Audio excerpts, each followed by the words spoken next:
आप लोग हमें रोज वीडियो में देखते हैं, हमारी बातें सुनते हैं, चर्चा देखते हैं, विचारों से जुड़ते हैं, लेकिन अब सिर्फ देखना ही नहीं, अब आमने सामने मिलने का मौका है, और वो भी किसी साधारण कार्यक्रम में नहीं बल्कि राष्ट्रवादियों के कुंभ में। द जयपुर डायलॉग्स लेकर आ रहा है कोंकण समिट, मुंबई 21 मार्च को। थीम है अनब्रेकिंग इंडिया। इस वैचारिक संगम में आपके साथ होंगे आदि अचिंत, अभिजीत चावड़ा, अभिषेक तिवारी, एक्स मुस्लिम साहिल, भाषा सुंबली, तहसीन पूनावाला, सुशील कुलकर्णी, प्रभाकर सूर्यवंशी, प्रतीक बोराडे और भी कई प्रतिष्ठित वक्ता। जहां विचार होंगे, संवाद होगा और अटूट भारत के भविष्य पर गंभीर मंथन होगा। रजिस्ट्रेशन लिंक नीचे दी हुई है और स्क्रीन पर दिए गए QR कोड को स्कैन करके भी आप आसानी से रजिस्टर कर सकते हैं। देरी मत कीजिए, आइए रजिस्टर करिए और इस वैचारिक संगम का हिस्सा बनिए। नमस्ते, आप सभी से अनुरोध है, कृपया हमारे चैनल को सब्सक्राइब करें, सब्सक्राइबर बटन दबाएं, बेल आइकॉन दबाएं और नीचे रजिस्ट्रेशन लिंक दिया हुआ है दी जयपुर डायलॉग्स कोंकण समिट का, और वहां पर क्लिक करें यदि आपको रजिस्ट्रेशन कराना है। रजिस्ट्रेशन अभी भी उपलब्ध है। इलेक्शन कमीशन ऑफ इंडिया ने इस राउंड के स्टेट इलेक्शंस का बिगुल बजा दिया है। कल चीफ इलेक्शन कमिश्नर और उनके साथी दोनों इलेक्शन कमिश्नर्स ने प्रेस कॉन्फ्रेंस करके और इस राउंड के स्टेट इलेक्शंस की तिथियां घोषित कर दी। तिथियां घोषित करने के साथ साथ ही मॉडल कोड ऑफ कंडक्ट लागू हो गया और जो प्रशासन है वो इलेक्शन कमीशन के हाथों में चला गया। 4 प्रदेशों और 1 केंद्र शासित प्रदेश में, और इनकी डेट्स भी दे दी गई।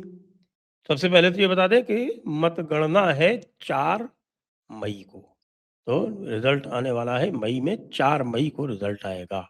4 मई को रिजल्ट के पहले 9 अप्रैल को केरला, असम, इन 2 प्रदेशों में सिंगल डे इलेक्शन है, और पुडुचेरी केंद्र शासित प्रदेश में भी 9 अप्रैल को सिंगल डे इलेक्शन है, और इसके बाद 14 दिन का गैप है। जी हाँ, अगला जो राउंड है इलेक्शन का वो सीधे 23 अप्रैल को है तमिलनाडु में, और फिर 23 अप्रैल और 29 अप्रैल को है पश्चिम बंगाल में।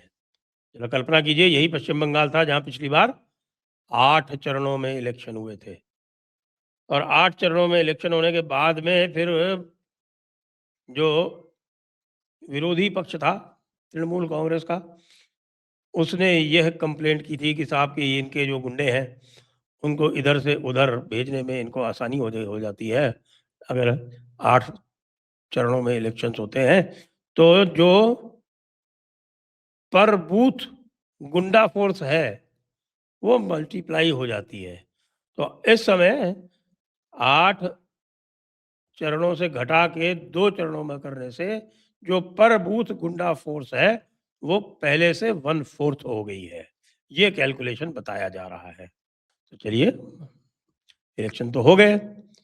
126 सीटें हैं, बल्कि 127 सीटें हैं। एक चुनाव क्यों नहीं डिक्लेयर किया। तो 126 सीटें आपकी असम में हैं, 294 पश्चिम बंगाल में है, केरला में 140 है, केरला में 140 है, और 234 है तमिलनाडु में।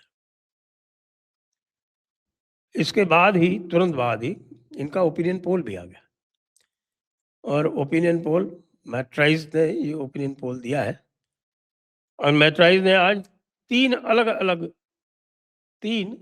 अलग अलग एजेंसीज के साथ में अपना पोल साझा किया है। एक IANS के साथ में साझा किया है, एक ABP के साथ में साझा किया है, और एक इंडिया टीवी के साथ में साझा किया है। तो मैं आपको बता देता हूं कि जो IANS मैट्राइज तमिलनाडु ओपिनियन पोल से आरंभ करता हूं और उसके बाद फिर अलग प्रदेशों पर जाता हूं। पुडुचेरी का किसी ने निकाला नहीं है। वैसे पुडुचेरी में कहा जा रहा है कि भारतीय जनता पार्टी जो है वो आगे है, तो भारतीय जनता पार्टी का गठबंधन वहां पे चुनाव निकाल लेगा। ऐसी बातें पुडुचेरी के लिए हो रही हैं, लेकिन अभी तक कोई आधिकारिक पोल पुडुचेरी का आया नहीं है। मजे की बात यह है कि जो तमिलनाडु ओपिनियन पोल, सबसे पहले तमिलनाडु डिस्कस कर लेते हैं। जो तमिलनाडु ओपिनियन पोल IANS का जो दिखा रहा है वो AIADMK को 1% की बढ़त बता रहा है, और उस 1% की बढ़त पर उनको लगभग 10 सीटें एक्स्ट्रा दे रहा है। और कह रहा है कि एआईएडीएमके 114 से 127, एआईएडीएमके गठबंधन मतलब एनडीए गठबंधन 114 से 127 और डीएमके गठबंधन 104 से 114 और टीवी के 6 से 12। टीवी के जो मत प्रतिशत है वो 14 से 15% बताया जा रहा है। ये चर्चा भी चल रही है कि भाई टीवी के जो है वो पिछले 15-20 दिनों में बहुत बुरी तरह से उसकी जो कैंपेन है वो कोलैप्स कर गई है, तो जिसका फ़ायदा डीएमके को मिल रहा है। हालाँकि मेरा ये मानना है कि टीवीके का फ़ायदा अकेले डीएमके को नहीं मिलेगा, क्योंकि टीवीके के साथ में तमिलनाडु में चूँकि महिलाएँ जो हैं वो कई बार स्वतंत्र मत रखती हैं अपना, तो वो महिलाएँ भी टीवीके के साथ में बड़ी संख्या में जुड़ रही थीं, तो वो भी टूट रही हैं, तो वो टूट के एआईएडीएमके के साथ में आएँगी, तो नुकसान या फ़ायदा जो है वो लगभग बराबर-बराबर होगा। ये कह सकते हैं कि एआईएडीएमके गठबंधन को नुकसान थोड़ा-सा अधिक हो सकता है। तो ये तो बात हुई तमिलनाडु की। अब तमिलनाडु के बाद फिर आता है नंबर असम का। असम में 4% की लीड बताई जा रही है इसमें, यही आईएएनएस मर्चेंडाइज जो ओपिनियन पोल है, ये 4% की लीड दे रहा है बीजेपी को और 4% की लीड मतलब 43 टू 44% और कांग्रेस गठबंधन को 30 यानी बीजेपी गठबंधन की बात कर रहे हैं 43 टू 44%, कांग्रेस गठबंधन 39 टू 40% और जो सीट संख्या है वो 96 टू 98 बीजेपी गठबंधन को है, जो कि पिछली बार 72 थी। ये जाने के यहाँ पर जो बहुमत का आंकड़ा है वो 64 है। तो 64 से अगर 96-98 है तो ये समझ लीजिए कि ये लगभग 2/3 बहुमत पर पहुंच रहे हैं।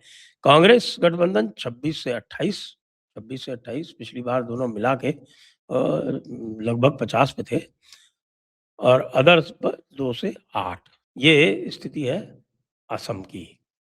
तो असम में तो वैसे भी लोग ये कह रहे थे कि भाई हिमंत बिश्व शर्मा चुनाव जीतेंगे और हिमंत बिश्व शर्मा ने लगा रखा है अपना आंकड़ा। वो कह रहे हैं कि साहब हम 103 सीट पे फाइट पे हैं और बाकी 24 सीटों पे हम फाइट पे भी नहीं हैं। लेकिन ये जो 103 सीटें हैं इसमें से कुछ कमी बेशी करके उनका ये मानना है कि वो 95 तक भी जीतेंगे। ये बात उन्होंने कल परसों एक आज तक का एक प्रोग्राम हुआ था, उसमें उनका इंटरव्यू हुआ था, उसमें उन्होंने कही थी। तो वो लगभग उसी की पुष्टि हो रही है इस ओपिनियन पोल में, आईएनएस के ओपिनियन पोल में। सबसे इंटरेस्टिंग जो आ रहा है वो आ रहा है मैट्राइज का केरला ओपिनियन। अब केरला ओपिनियन पोल साहब जो है वो ये दिखा रहा है कि एलडीएफ को 1% की लीड है। अब ये जो बात है ये अभी तक जितने भी ओपिनियन पोल आ रहे थे उनके सबके उलट है। तो उलट का मतलब ये हुआ कि साहब एलडीएफ ने इस पीरियड में पिछले 1-2 महीने में ग्राउंड गेन किया है, वो आगे बढ़े हैं और यूडीएफ का जो मोमेंटम है वो उलट गया है, वो पिछड़ गया है। तो मोमेंटम इस समय एलडीएफ के साथ में है। जो आंकड़े बता रहे हैं वो आंकड़े ये बता रहे हैं कि वोट शेयर एलडीएफ का 42 टू 43% है और यूडीएफ का है 41 टू 42%, यानी 1% की कमी है। एनडीए को 12 टू 13% ये बता रहे हैं और जो सीट शेयर है वो एलडीएफ 61 टू 71, यूडीएफ 58 टू 69, यानी किसी का भी गेम है भाई साहब। 58 टू 69 और 61 टू 71 कोई विशेष अंतर नहीं है। यानी अगर यूडीएफ अपने मैक्सिमम पे चली जाए तो नेचुरली एलडीएफ अपने मिनिमम पे आ जाएगी। तो फिर एनडीए का 2 सीटें ये कह रहे हैं। हालाँकि मुझे इसमें थोड़ा-सा डाउट लग रहा है क्योंकि लोकसभा इलेक्शन में तो एनडीए 20% पे पहुँच गई थी, तो 20% पे 4% का डिक्लाइन तो एक संभावित है, लेकिन इतना डिक्लाइन होगा ये मुझे नहीं लगता। तो यदि एनडीए आगे बढ़ी तो यूडीएफ ही पीछे जाएगी। कारण ये है उसका कि जो वोट जो डेंट लगा रही है भारतीय जनता पार्टी, वो नायर वोटों में लगा रही है, जो कि नायर वोट जो है वो परंपरागत वोट है आपके कांग्रेसियों का और कुछ क्रिश्चियन वोट्स में भी लगा रही है। खास तौर से वक्फ के ऊपर जो स्टैंड लिया है उससे वो क्रिश्चियन वोट्स में भी सेंध लग रही है। एडवा वोट थोड़ा बहुत आता है, थोड़ा बहुत मामूली सा आता है एनडीए के पास, वो उतना ही है, उससे ज़्यादा नहीं बढ़ा है।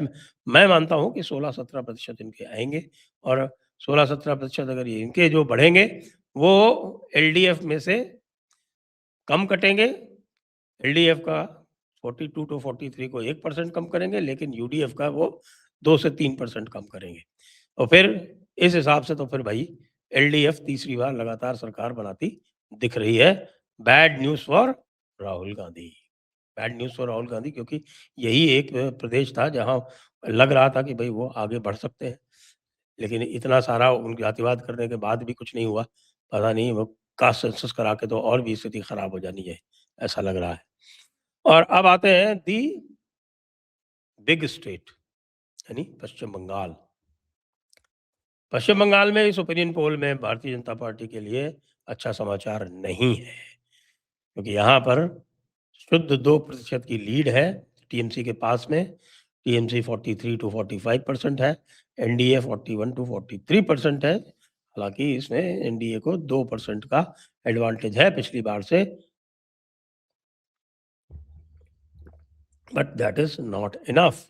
और अदर्स 13 टू 15%। इसका अर्थ ये हुआ कि जिन लोगों ने लोकसभा में वोट दिए हैं भारतीय जनता पार्टी को, वो ही वोट देने जा रहे हैं। उसके अलावा कोई बढ़ोतरी दिख नहीं रही है यहाँ पर। उसका कारण मुख्य वही है 2021 वाला, कि 2021 में जो निराश किया था, जो एक टोटल लैक ऑफ फाइट दिखाई थी भारतीय जनता पार्टी ने, लगता है कि उसका असर अभी भी है जनमानस पर।